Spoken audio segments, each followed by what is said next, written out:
I want to offer a caveat here that, and this is not to diminish the names of the people that I'm going to bring up, which is Heel 24/7, which is one of the college football websites that covers North Carolina Tar Heels, or Ollie Connolly. And if you don't know who that is, he's actually making big time waves in NFL media right now for his film analysis.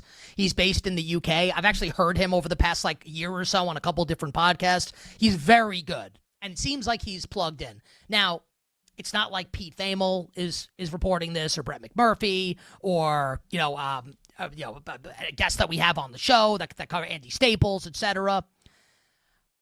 But this seems like there's smoke where there's fire here. Nicole Auerbach doesn't have this yet. Mike Florio, Pro Football Talk, retweeted something from Heel 24/7 about this. So it feels like there's something to this. So I do want to offer that caveat that this is not like the Adam Schefters of the world in college football reporting this yet. But it does seem like there's something to it.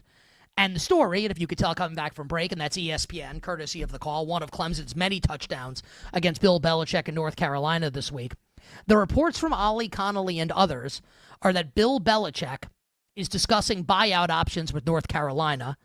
Connolly adding that Belichick has signaled a willingness to trigger his own $1 million buyout if he can find a soft landing with another team or in the media.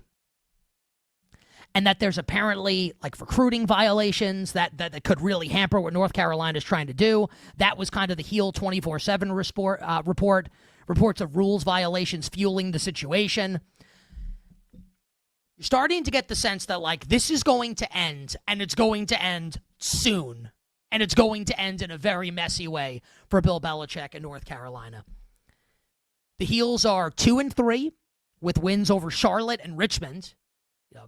Not exactly like Alabama and Georgia as far as college football is concerned. And the 3 losses, all blowout losses. Obviously, TCU in the opening Monday night game got slammed by Central Florida and then embarrassed by Clemson and Dabo Swinney this past weekend. Now, North Carolina's off this weekend and then plays Cal next weekend, and there are look-ahead markets open. And Cal, think about this coming into the year. Cal, a 12.5-point favorite against Bill Belichick. I can't really go much further here without acknowledging how incredibly wrong I was about how this was going to go. When North Carolina hired Bill Belichick, I'm thinking that they can win the ACC. I said this summer, I have a bet in an account, North Carolina to go to the college football playoff. Is that the worst bet ever placed? It's one of them. It's really bad. Now, look, it's not. It's a little to win a lot, but still, that's a pretty terrible bet. That's as bad as it gets. I fell for it. I fell for it. That Belichick was going to be great at North Carolina. And I guess he could theoretically still turn it around, but if I'm being real right here. We're reacting to this in the moment. If I had to guess right now, I think it's more likely than not that he's not coaching North Carolina in that game against Cal than it is that he's on the sideline for North Carolina. You had the report that there was going to be a documentary about North Carolina this season on Hulu, and they canceled the documentary because they've been terrible. And if you search Getty Images, which I don't know if anyone would ever do, but just saying. If you searched Getty Images for North Carolina for the game against Clemson this weekend, more than half the pictures are of Jordan Hudson on the sideline, his 24-year-old girlfriend. And look, I've given my opinion on that. As the dad of a daughter, I think it's so creepy I can't even put it into words. And as a father, I would want to kill Bill Belichick. If my daughter brought home Bill Belichick, I would want to kill him. But that's neither here nor there. That's just my personal opinion. As the dad of a girl. Just saying. So what's next? Does he go back to the NFL? Would an NFL team hire him? Feels like this is it for Bill Belichick. And we can figure out, what North Carolina does from here, if indeed this happens, because he's still the coach. And he could remain the coach. He doesn't have to lose his job. He doesn't have to get bought out. He could stay.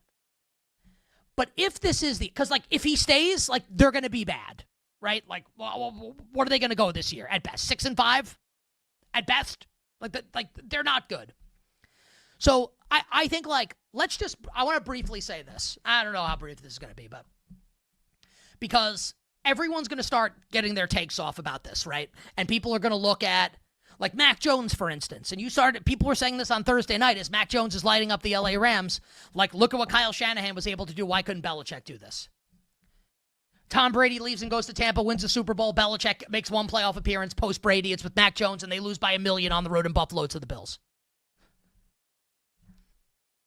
Everyone's going to start throwing dirt on Bill Belichick. It was way more about Brady.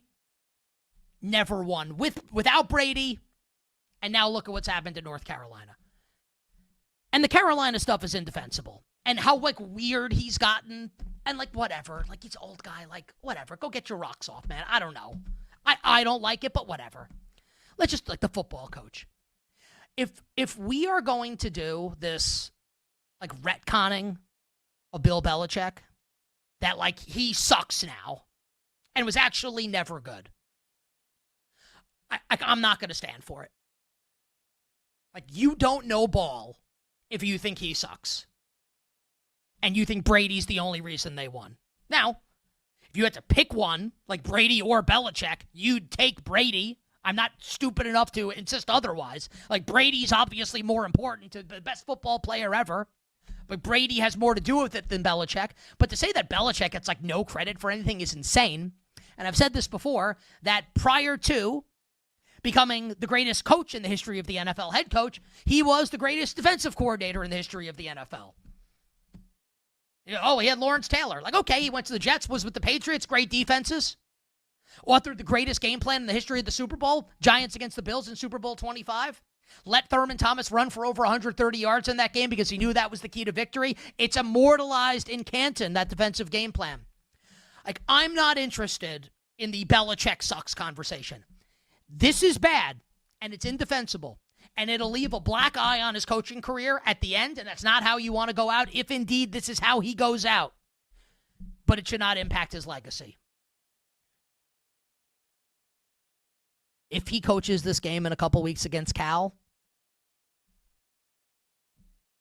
I don't know how you don't bet Cal. How many sources do you think there are giving this information to everybody? Seriously. People have got to be fed up. Not person, people. My sense is the end is near for Chapel Bill in North Carolina. It's very disappointing, and honestly it's sad, like, how this is unfolding and the fact that, like, it's come to this. And my guess is, I'm just guessing, I'm just seeing all the tweets that you're seeing, all the reporting that you're seeing as well. At this point, I'd be a little bit surprised if he does coach against Cal. Like, this is their bye week. I agree. This is the chance to do it. Like, I'd be surprised if we see him, and that's a standalone game, by the way, like next Friday night on the West Coast. Like, if he's there, obviously a lot of people are going to be watching that game just to see what's going on. And what we've seen so far has been just pathetic by this program. You had fans leaving in the second quarter this past Saturday when they were losing to Clemson. Like, that's how bad it is. And Clemson, like, I don't know how many people watched that game, like, beyond, like, the first quarter and a half, because you didn't need to after that. If Clemson wanted to score, like, 80 points, they could have done. Like, luckily, I guess, for Belichick's case and for that program's case, Dabo was like, you know what, we're not going to do them like that. We're going to put in, like, the third-string quarterback early on in the second half. But, like, they could have scored 80. They were doing whatever they wanted. And I'm right there with you. I thought that this thing was going to be Belichick, mastermind, what he's able to do from a game management standpoint, from a schematic standpoint, that he's going to run circles around these ACC coaches. Could not have been more wrong. Could not have been more wrong. And obviously, I was rooting for the program. Like, I used to do a podcast with Michael Lombardi, their general manager. Like, they're all getting it right now. You know, like, everyone's throwing the arrows at those guys because, you know, like maybe they weren't the most friendly people to the media. So this is the time to kind of get those licks in. But I thought that they would have a really good program. But if we're being honest, it's been bad. And maybe this does need to end right now for the sake of UNC and also for the sake of the players on the team. Like, it sounds like they're all just miserable, and that sounds like a bad situation. I want to hit you with this. So this is more from Ollie Connolly. From one coach, quote, "The rats are leaving the ship." Belichick's communication with his staff in the past 2 weeks has been described as, quote, weird and distant by multiple members of Carolina's coaching staff. Multiple coaches were unable to get a hold of him during North Carolina's bye week. From one Carolina defensive assistant, quote, what we've done to these kids is effed up. And effed is not the word that's used. So this is like the coaches are turning on him. This isn't just players. This is coaches turning it. This gonna be over sooner rather than later. And I kind of can't believe it.